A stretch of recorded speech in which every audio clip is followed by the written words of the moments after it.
Hello and welcome to the BNMIT podcast. In this episode, we explore new ideas and teaching methodologies that enhance learning in the 21st century. I'm your host, Sakshi Shivakumar, and I'm from 5th semester from the Electronics and Communication Engineering department.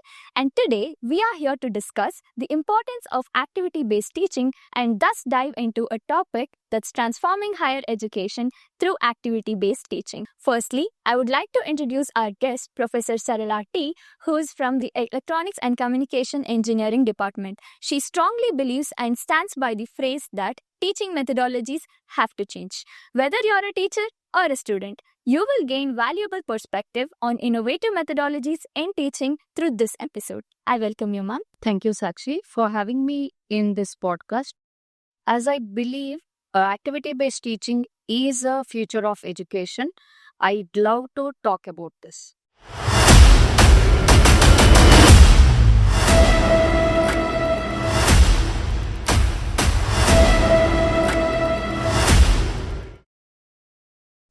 Right, ma'am. So before we jump into why of activity-based teaching, would you give us a brief explanation as to what it actually is? Thank you, Sakshi, for this question. With respect to student perspective, we have a quote: I hear, I forget; I see, I remember; I do, I understand. A quote by Chinese philosopher and reformer Confucius. As the quote represents, hearing is less effective than seeing, seeing is less effective than experiencing. This shows that how activity-based teaching is important in our life or classrooms. Activity-based teaching is learner-centered approach where students are involved themselves in project-based learning, case studies, and group discussions, which leads them to learn many more skills, which helps them in competitive world or real world. So I can see that this is a major shift from the traditional lecture-based formats where students just listen and then take notes. Yes, Sakshi. Thank you for this question. And tell me, what is the exact attention span of yourself in the classroom? I think 30 to 40 minutes. Yeah, good. That is actually a highest one.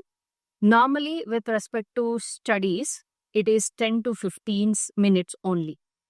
If we think about this and if we follow the same traditional based teaching, what do you think? Will it be enough 10 minutes or 15 minutes of attention span of a student in the traditional based teaching? Where always students will be a passive listener. Okay, that is the reason when activity based teaching will come into place. In traditional based teaching, the 10 to 15 minutes, will it be enough to retain the knowledge? No, ma'am. No. Yeah. In the same way, after 10 to 15 minutes, the attention span goes gradually down. And at the end of the class, that is 40 minutes, the attention span spikes up. If we include activity-based teaching in between that time span, then automatically the students' attention will go back to the knowledge or classroom. That is the reason why activity-based teaching is very important in classrooms. Right, ma'am. I would really love to be more involved in the classroom rather than just listening and taking notes. So, why is it more important for higher education in particular? Yeah, higher education doesn't only mean gaining the knowledge. It also means gaining more skills, which will be helpful in real world. Like students who are learning in engineering colleges, they also have to be ready for the industry where they need to involve themselves in bigger projects, problem solving things and innovative ideas, which needs to be learned in the classrooms. But in traditional way, it is not at all possible.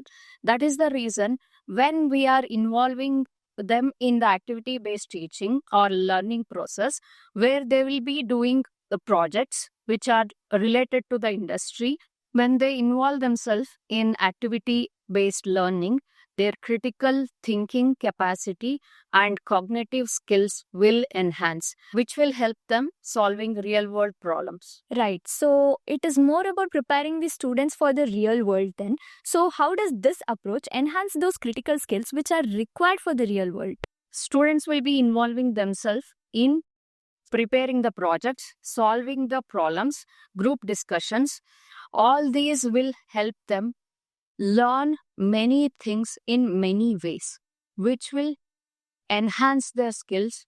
And these skills are important for them to face the real time problems. Yes. And interviewers or employers also looking for these skills in students. Right, ma'am. So then I can see why the students would feel more confident and prepared. And what about the cognitive benefits? And how does this approach impact as to how the students process and retain the information? Exactly, Sakshi. This activity based teaching and learning process will ensure students' retention and understanding capability also. When students learn in different ways, like discussions, innovating methods, and problem solving methods, by all these things, they will be learning and understanding the concept in deeper way. That is why the retention also increases in these type of activity based teaching and learning method. Right. So I can see why the common complaint from students is just reading for the tests and then forgetting it afterwards, ma'am. Yes. When they learn in an activity based environment, automatically the students are synchronized with the topic and they have a connection with the concept, which make them understand the concept and also use it for the future. So, ma'am, how does this impact motivation? Because I know that student engagement can be really tough or even a challenge when it comes to higher education. That's a great question, Sakshi. Tell me, who doesn't like the games? Oh, I would really love to play games between the classes. Yes. The fun in the classroom involves the activities.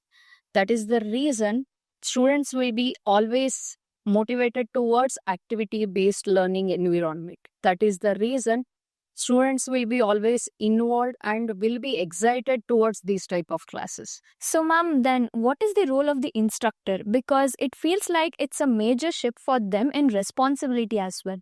Yes. The instructor has to work as a facilitator, where they will be involving themselves in the activities generation and implementing those activities in the class, where students has to involve themselves in those activities and get the feedback for each and every activities, how it is helping the students in learning those concepts and understanding those concepts at that time or in the class. Right. Ma'am, so it feels like a big adjustment for the teachers as well, especially for those who are involved or used to lecture-based teaching methods. Yes. Thank you for the wonderful question, Sakshi. But the results are worth it. When you are involving or implementing the activities in the classroom, you will see the results, and students' involvement and engagement will motivate yourself to implement more and more activities in the classroom. And research also supports that these activity-based teaching will help students and teachers. Right, ma'am. So, are there any major downsides or challenges that the educators should be aware of while implementing activity-based teaching? Yes, definitely, Sakshi. One of the biggest challenge is it is time consuming. Whenever you are planning for activities in the classroom, always you need to be prepared. You have to plan for the full activity and implementation methods. When you are implementing those activities in the class, also you have to think about students' perspective. Many students may be restricted or resistant towards these activities because they may be adjusted to traditional based teaching. That is the reason you have to take a pause there and take a feedback from the students and then continue with the activities.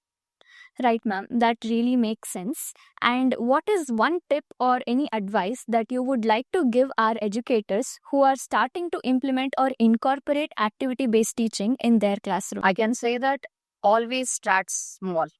Always start small. Whenever you are new for the activity-based teaching, start small and take time and initiate with the smaller activities like problem solving, group discussions, and many more websites are available, applications are available, which will help you implement those activities like quizzes, Kahoot. These are the basic tools you can use in the classrooms, and some of the AI-based tools are available. Those are Slido, Padlet, and Gimit, and many more are available. So, ma'am, listening to your words, I feel more inspired and motivated to involve myself during the activity-based teaching classes, because I think we would be more interested in those things because we would already be prepared for the exams and tests during the class hours. So there won't be much of work for us to go home and recall everything and then study it from the beginning. So it's a gradual process, and I understand that too.